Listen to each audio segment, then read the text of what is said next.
ऐतिहासिक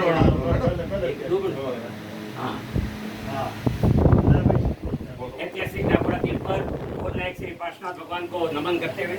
अधिष्ठायक नाकोड़ा भैरव देव के चरणों में वंदन करते हुए आज हमारे लिए परम हर्ष का विषय है कि हमारे मरुद्रा के ऐसे रत्न जो भारत रत्न ही नहीं विश्व रत्न बन चुके हैं, जिन्होंने भारत के अंदर ही नहीं विश्व के अंदर जैन धर्म का जो परचम फहराया है उस पर हम सभी को गर्व है। आपके द्वारा विश्व में जिस स्तर पर जो कार्य किया जा रहा है पूरा जैन समाज गौरवान्वित है। आज हम श्री जैन श्वेतांबर नाकोड़ा पार्श्वनाथ तीर्थ ट्रस्ट मंडल जो यहाँ पर सेवा के कार्यों में अग्रणी है तथा नाकोड़ा तीर्थ का भी उन्होंने विकास बहुत उत्तम वृंद से किया है। हम आदरणीय श्री हमारे पूज्य डॉक्टर आचार्य श्री लोक प्रकाश जी महाराज साहब का हृदय से स्वागत करते हैं और आपका जो कि विदेश का प्रवास अभी बहुत ही क्रांतिकारी रहा और उसका अंदर विशेष संस्थाओं द्वारा आपका सम्मान किया गया। तो मैं नाकोड़ा ट्रस्ट के हमारे ट्रस्टी श्री गुलाब जी बापड़ा, पूर्व ट्रस्टी उत्तम जी मेहता, पूर्व ट्रस्टी महेंद्र जी चोपड़ा, हमारे नगर परिषद अमृतरा के पूर्व चेयरमैन भास्कर जी भंडारी, महावीर इंटरनेशनल भारत विकास परिषद एवं विभिन्न संस्थाओं की ओर से आपका स्वागत करते हैं और मैं निवेदन करूंगा गुलाब जी बापड़ा से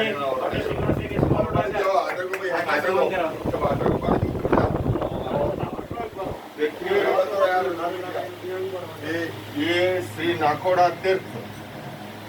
जिसको मैं जहाँ भी विश्व में जाता हूँ कहता हूँ ये जैनों का तिरुपति बालाजी बन चुका है और जिस तरह से इसका विकास हो रहा है मेरी स्मृति में ये बाईं और जो कुटीर हैं जब मैं ग्रस्त अवस्था में होता था और अपने जीवन के कालखंड को सन 1975 से लेकर 83 तक जो मेरी स्मृति पटल पर है दीक्षा से पूर्व यहाँ ठहरना होता था और आज यहाँ का विकास देखते हैं तो एक अद्भुत विकास जिसे कह सकते हैं और निरंतर ये विकास की प्रक्रिया जारी है। दूसरे में मैं ये कहना चाहूँगा कि ये जो सम्मान की प्रक्रिया की है ट्रस्टी गणों ने श्री नाकोड़ा तीर्थ बेड़ी ने, ये सम्मान मेरा नहीं है, ये सम्मान है भगवान महावीर के उस महान दर्शन का, भगवान महावीर के उन सिद्धांतों का जिन सिद्धांतों में विश्व धर्म बनने की क्षमता मौजूद है। और यही कारण है आज पहली बार मैं आपको एक विशेष सूचना ये भी देने जा रहा हूं कि यह वर्ष भगवान महावीर का 2550वां निर्वाण वर्ष शुरू होने जा रहा है और आपको ये जान के खुशी होगी कि आपकी अपनी संस्था अहिंसा विश्व भारती ने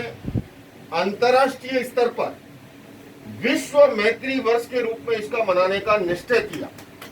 और न केवल निश्चय किया, आगामी 28 सितंबर को अमेरिका की संसद में भगवान महावीर के 2550वें निर्वाण उत्सव का आगाज होने जा रहा है विश्व मैत्री वर्ष के रूप में। ये ब्रेकिंग न्यूज है, अभी किसी को मैंने बताया भी नहीं था, पहली बार नाकोड़ा तीर्थ में ये रहस्य उद्घाटन कर रहा हूं। दूसरा कार्यक्रम 3 अक्टूबर को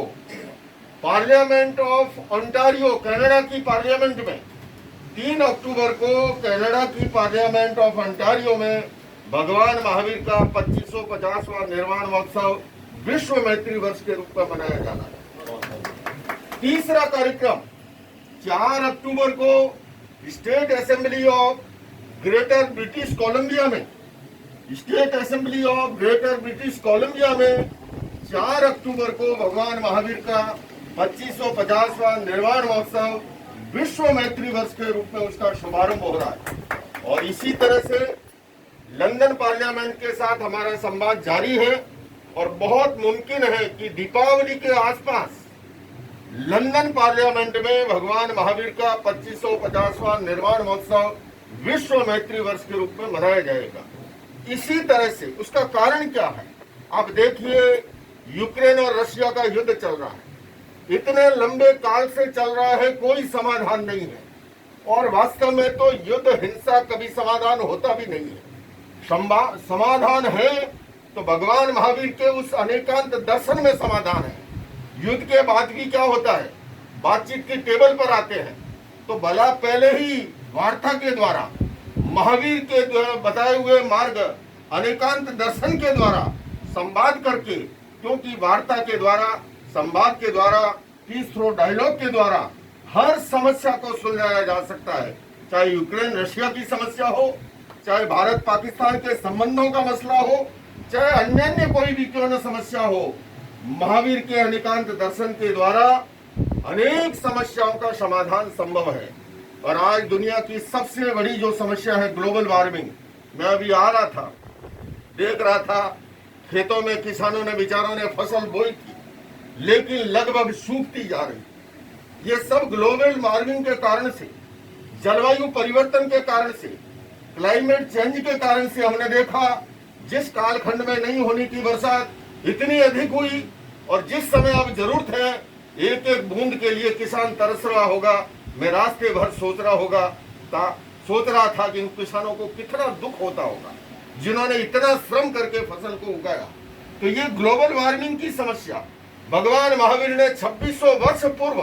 उन्होंने 60 जीव निकाय का एक मौलिक सिद्धांत दिया था, और उन्होंने कहा पृथ्वी, पानी, अग्नि, वायु, वनस्पति, त्रस, ये सब जीव हैं और इनका अनावश्यक छेदन भेदन मत करो, क्योंकि भगवान महावीर जानते थे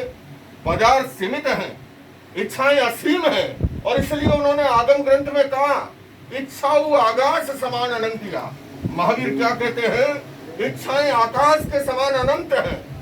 सीमित पदार्थ असीम इच्छाओं की पूर्ति नहीं कर सकते, हाँ हमारी आवश्यकताओं की पूर्ति कर सकते हैं। तो इसलिए उनका ये 60 जीव निकाय का सिद्धांत जो है आज पर्यावरण की, जलवायु परिवर्तन की, ग्लोबल वार्मिंग की, क्लाइमेट चेंज की समस्या का समाधान है।